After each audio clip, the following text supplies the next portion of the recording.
বিভিন্ন পত্রিকায় বলেছি, সেটাই আসলে বক্তব্য।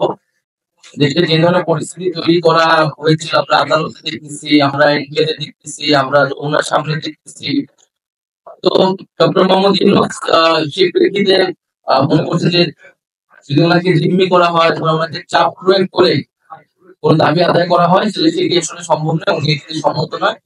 দ্বিতীয়ত, গণপ্রধানের পরবর্তীতে দেশের মৌলিক কিছু পরিবর্তনের জন্য তিনি দায়িত্ব নিয়েছেন বলে আমি মনে করেন জনগণের প্রত্যাশা। সেই মৌলিক কাজগুলা, বিচার সংস্কার, এই বিষয়গুলো যদি করতে না হয় তাহলে আসলে উনার থেকে কি লাভ? উনি এই প্রতিশ্রুতি যেখানে এসেছিলেন সেটি রক্ষা করতে পারতেছেন না এই পরিস্থিতিতে।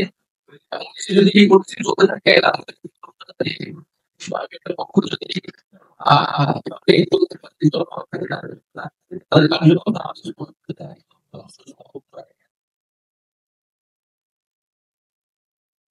যদি নির্বাচনের জন্য এরকমভাবে চাপ প্রয়োগ করা হয় তাহলে নিয়ন্ত্রিত নির্বাচন হতে যাচ্ছে, এটাও তিনি সন্দেহ পোষণ করেছেন। ফলে এটা দায় আমাদের জায়গা থেকে আমি বলেছি যে ওনাকে দায়িত্বে থাকতে হবে, কারণ প্রতিশ্রুতির জায়গা জনগণ কাছে ওনার রয়েছে।